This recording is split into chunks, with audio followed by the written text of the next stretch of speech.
So I'm sure that you're aware that Halloween takes place on October 31st every year. Now, you probably have many memories of trick or treating as a child, and maybe even taking your own kiddos out.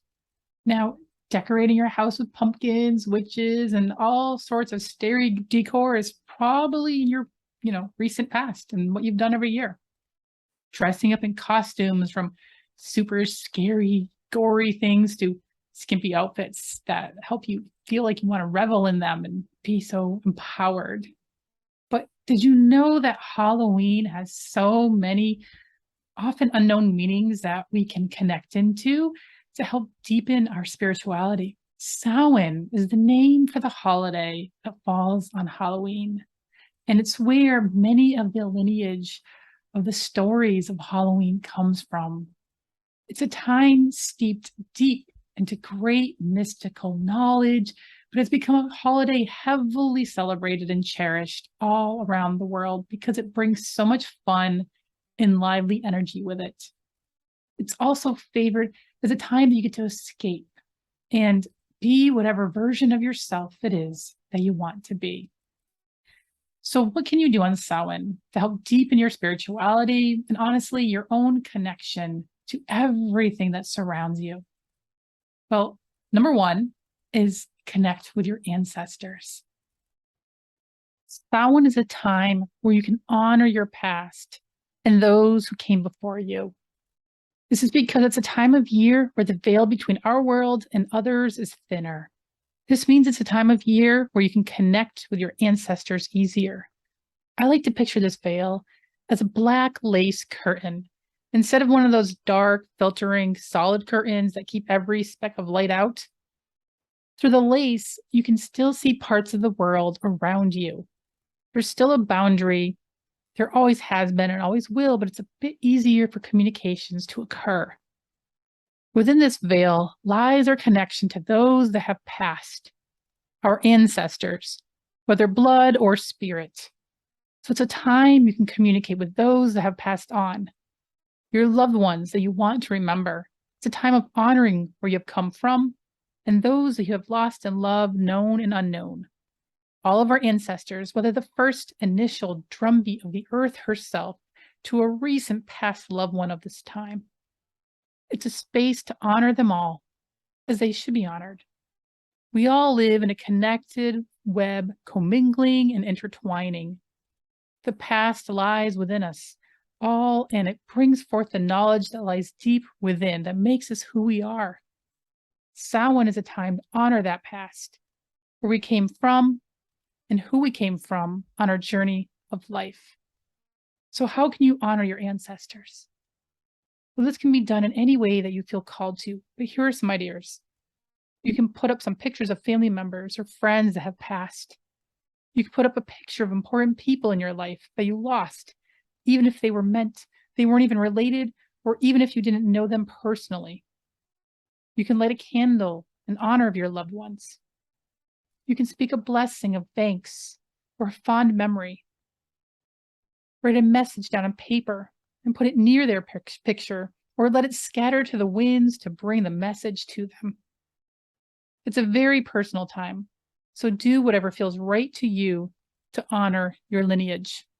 Number two, have a meal with those that you love and honor those that have passed. Often a big meal is served on Samhain, and it's a great idea to invite family and friends over and gather and just talk about loved ones and memories that you share and things that remind you of them. Whatever comes to mind.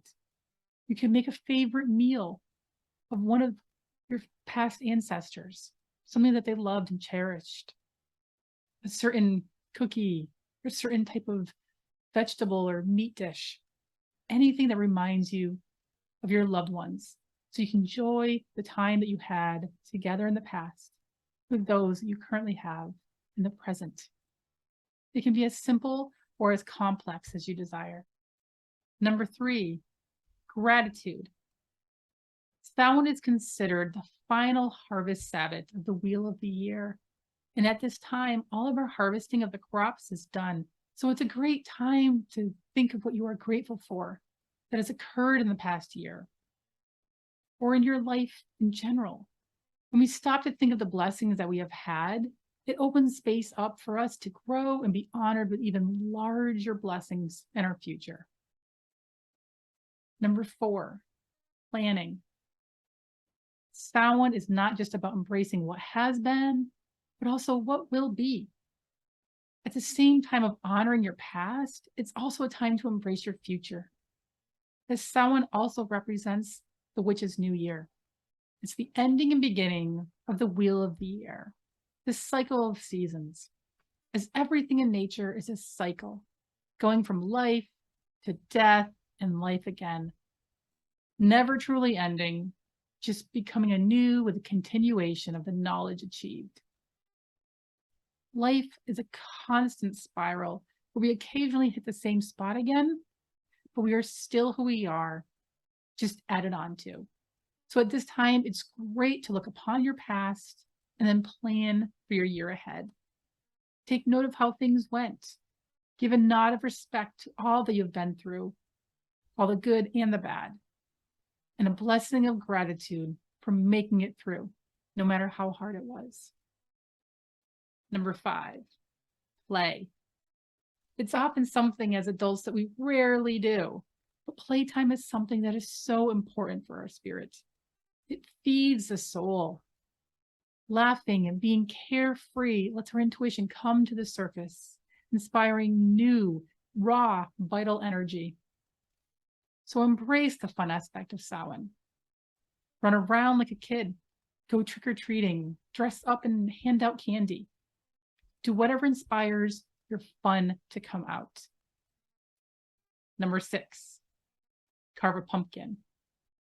In the old days, all sorts of winter squash was carved and candles were placed inside them, and they were put in the windows and the doorways as a way to ward off negative, bad spirits to keep them at bay. This is because of the veil being thin, and not all those who may roam may have positive intentions. So it's always wise as a blessing of protection to put out a pumpkin with a light to ward off any negativity that may be around on Samhain Eve. Number 7, wear a mask.